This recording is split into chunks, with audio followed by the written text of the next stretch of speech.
राहुल गांधी की न्याय यात्रा पूरे देश में चल रही है। वही बात करते हैं रांची में पहुंचे राहुल गांधी। रांची के शहीद मैदान में आयोजित जनसभा में राहुल गांधी ने पीएम मोदी पर जमकर हमला बोला। उन्होंने कहा कि नरेंद्र मोदी और उनकी सरकार धीरे धीरे सार्वजनिक क्षेत्र को खत्म कर रही है। केंद्र सरकार चाहती है कि एचईसी काम न करे और आने वाले दिनों में वे इसका नाम बदलकर अडानी का नेम प्लेट लगा दे। वे इसका निजीकरण करना चाहते हैं। मैं जहां भी जाता हूं मुझे पीएसयू के लोग हाथों में पोस्टर लेकर खड़े दिखते हैं, चाहे बीएचईएल हो या एचएल हो या एचईसी के सभी को धीरे धीरे अडानी के हवाले करते जा रहे हैं। बताते चले कि राहुल गांधी अपनी न्याय यात्रा में मंच को संबोधित करते हुए कहा कि अगर हमारी सरकार बनती है तो 3 चीजों की गारंटी लेती है। आइए देखते हैं पूरी रिपोर्ट। सबसे ज्यादा मत बोलो भैया, मुझे नंबर दो, मुझे नंबर दो। कितने प्रतिशत आदिवासी, दलित और पिछड़े लोग हैं इस देश में? नंबर दो। देखो, कोई नंबर नहीं दे सकता, कोई नहीं बता सकता कि इस देश में इतने पिछड़े लोग हैं। भाइयों और बहनों, बात आप समझिए। देश में कम से कम 50% ओबीसी वर्ग के लोग हैं। सही बात है। और मैंने कम से कम शब्द का प्रयोग किया है। आज तेलंगाना के चीफ मिनिस्टर यहां आए और उन्होंने मुझे बताया कि जो वायदा हमने तेलंगाना में किया था, आज उस वायदे को तेलंगाना की सरकार ने पूरा किया है। कौन सा वायदा? जाति जनगणना का वायदा। तेलंगाना में कुछ ही महीनों में पिछड़े वर्ग के लोगों को, आदिवासियों को, दलितों को, जनरल कास्ट के लोगों को, माइनॉरिटी को, सबको पता लग जाएगा कि किसकी कितनी आबादी है। अब मैं आपको यह बोल क्यों रहा हूं? क्योंकि ये जो एचईसी के लोगों को तंग किया जा रहा है, ये पिछड़े वर्ग के लोग हैं, ये आदिवासी हैं, ये दलित हैं, और इनको रोजगार से हटाया जा रहा है और इस एचईसी को प्राइवेटाइज किया जा रहा है। प्राइवेटाइजेशन का मतलब समझिए। प्राइवेटाइजेशन का मतलब ओबीसी को, दलित को, आदिवासी को और गरीब जनरल कास्ट के व्यक्ति को बेरोजगार बनाने का काम है। यह प्राइवेटाइजेशन नहीं है। यह दलितों से, आदिवासियों से, पिछड़ों से, गरीब जनरल कास्ट के लोगों से, माइनॉरिटी के लोगों से चोरी है। यह हो रहा है। हिंदुस्तान की सरकार में जाइए, 90 लोग हिंदुस्तान की सरकार को चलाते हैं। आईएएस ऑफिसर हैं, पूरे के पूरे बजट को ये कंट्रोल करते हैं। हिंदुस्तान की सरकार 10 रुपए खर्च करती है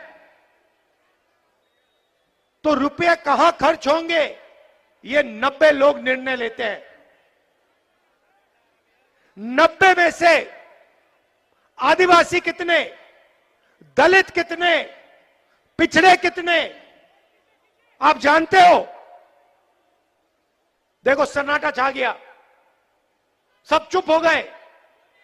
भाइयों और बहनों, 90 में से सिर्फ 3 ओबीसी वर्ग के लोग हैं और 100% बजट में से ओबीसी वर्ग के अफसर सिर्फ 5% कंट्रोल करते हैं। मतलब अगर हिंदुस्तान की सरकार 100 रुपए बजट में बांटती है तो 5 रुपए का निर्णय ओबीसी वर्ग लेता है। आप जानते हो दलित वर्ग के अफसर कितना निर्णय लेते हैं? फिर से बोलो। जीरो जितना, उसको जीरो ही मान लो। आदिवासी वर्ग, उनको भी जीरो मान लो।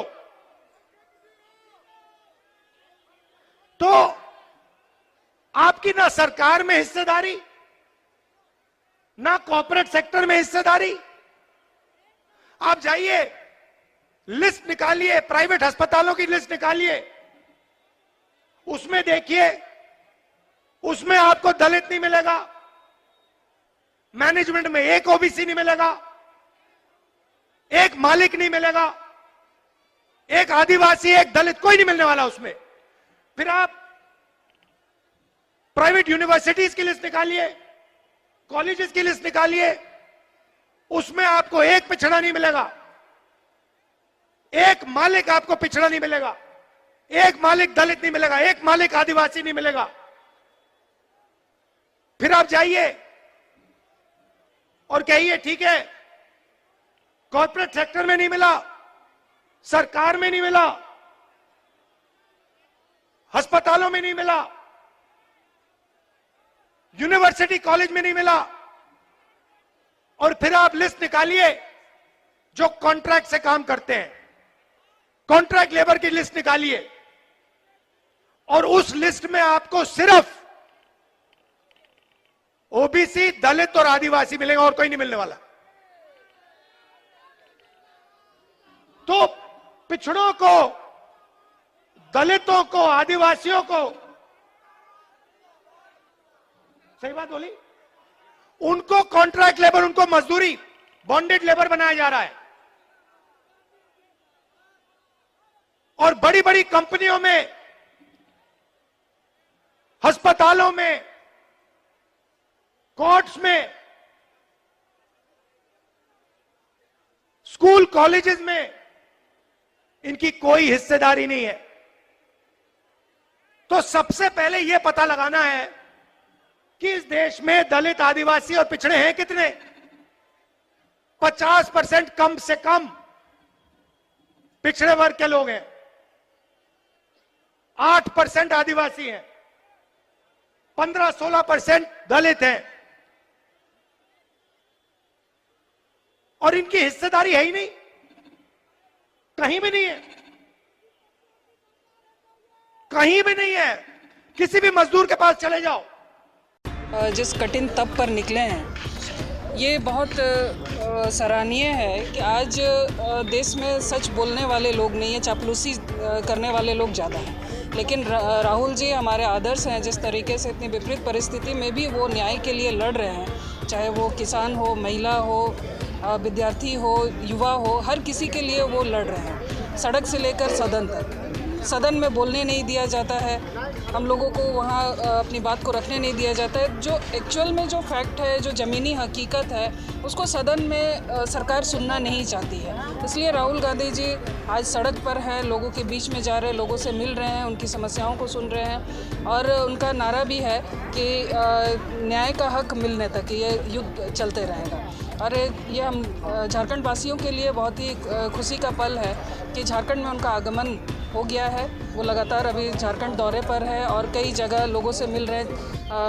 कई जो मज़दूर हैं, जो असंगठित मज़दूर है, ये एक बहुत बड़ी समस्या है झारखंड में असंगठित मज़दूरों का, तो उसके मामले को भी वो रख रहे हैं। तो हम लोगों को बहुत उम्मीद है कि आदरणीय राहुल गांधी जी ज़रूर न्याय दिलाएंगे। और ये कांग्रेस पार्टी है, उसकी विचारधारा ही है जो 60 साल तक लोगों की सेवा की। हर वर्ग को कांग्रेस पार्टी ने देखा, ऐसा नहीं है कि किसी एक खास वर्ग को देख लिया, चाहे वो गरीब हो, आदिवासी हो, महिला हो, पुरुष हो, वन क्षेत्रों में रहने वाले हो या खदान क्षेत्रों में रहने वाले हो, मजदूर हो या फिर विद्यार्थी हो, हर किसी के लिए कांग्रेस पार्टी ने काम किया है, कानून बनाया है। लेकिन आज विडंबना है कि उन कानूनों को तोड़ मड़ोड़ कर भारतीय जनता पार्टी कानून ला रही है जिससे लोगों का भला नहीं हो रहा है। तो इसलिए ये युद्ध, ये लड़ाई, ये चलेगी और हम लोग इसमें राहुल गांधी जी के साथ हैं। अच्छा, वर्ष 2024 के शुरुआत के साथ झारखंड की सियासत ने जो रंग दिखाया, ये लोगों के साथ 3.5 करोड़ 4 करोड़ जनता के साथ न्याय था कि अन्याय? देखिए, जिस तरीके से जहाँ भी भारतीय जनता पार्टी की सरकार नहीं है। आप देख रहे पूरे भारत में ये एक तरीके का ये बन गया है कि जहां उनकी सरकार नहीं है, एन केन प्रकरण उसको सरकार को गिराना या वहां के जो सरकार है उसको अपने साथ सम्मिलित करना, इस तरह का ये लोग षड्यंत्र कर रहे हैं। और इसमें सबसे बड़ी बात ये है कि ईडी सीबीआई को भी इन्होंने अपना इंस्ट्रूमेंटल टूल बना लिया है, जिसके माध्यम से ये लोगों को डराते हैं, धमकाते हैं। लेकिन ये झारखंड है, झारखंड ने हर ये का जवाब देना वो जानती है। और जिस तरीके से जो चीज़ें हुई है वो गलत है, क्योंकि सरकार को जनता ने चुन करके बनाया है और जो चुनी हुई सरकार है उसके साथ इस तरह का कार्य करना ये उचित नहीं है। झारखंड के खेल में चंपई सोरेन पास लग गई। बिल्कुल पास, क्योंकि वो काफ़ी पुराने नेता है और सबसे बड़ी बात ये है कि वो मेरे ही संसदीय क्षेत्र से आते हैं, तो बिल्कुल वो पास है और वो झारखंड के जन जन के लिए कार्य करेंगे। आपने देखा होगा जिस तरह से सबसे पहले उन्होंने विधि व्यवस्था की बात की है, तो इससे आप अंदाज़ा लगा सकते हैं कि उनकी सोच कितनी दूर है और वो आंदोलनकारी की उपज है। उन्होंने आंदोलन किया है झारखंड के लिए, तो निश्चित रूप से इसका लाभ झारखंड को मिलेगा। देखिए, पहले तो मैं आपको बताना चाहूँगा, इंडिया अलायंस राहुल जी के समर्थन में है, साथ ही साथ इस देश के समर्थन में है। इंडिया अलायंस राहुल जी की ये यात्रा जो है देश की यात्रा है, न्याय की यात्रा है। अब ये न्याय है क्या? ये वो न्याय है जो आर्थिक असमानताओं पर निर्भर है, जो गहराई आर्थिक असमानताओं की गहराई बढ़ते जा रही है, उस गहराई को कम करने की ये न्याय है। ये आर्थिक न्याय है, ये राजनीतिक न्याय है, ये सामाजिक न्याय है, ये उन सभी न्याय का रास्ता है, न्याय की यात्रा है जो आज गरीबों को अमीरों से एक फासला खाई बनते जा रही है। उन गरीबों के लिए, उन आम आदमी के लिए, भारत के संपूर्ण लोगों के लिए ये यात्रा है।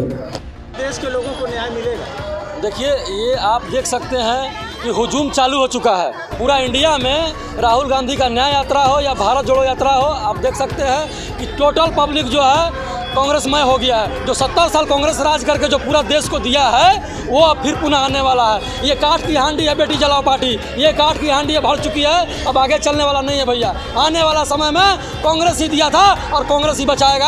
आप देख सकते हैं कि HEC की धरती पर हम लोग खड़ा है। 20 महीना से 22 महीना से वेतन नहीं मिला कर्मचारी का, उन लोग का बाल बच्चा का स्कूल से नाम काटा जा रहा है, खाने का मुहताज है, होली दिवाली नहीं मना पाया। इसलिए हम कहना चाहते हैं आप लोग के माध्यम से कि आने वाले समय में ये 2024 के लोकसभा में ये बेटी जलाओ पार्टी का सफाया होना तय है और हम लोग कांग्रेस पार्टी का आना तय है और तब जाके देश का विकास होने जा रहा है।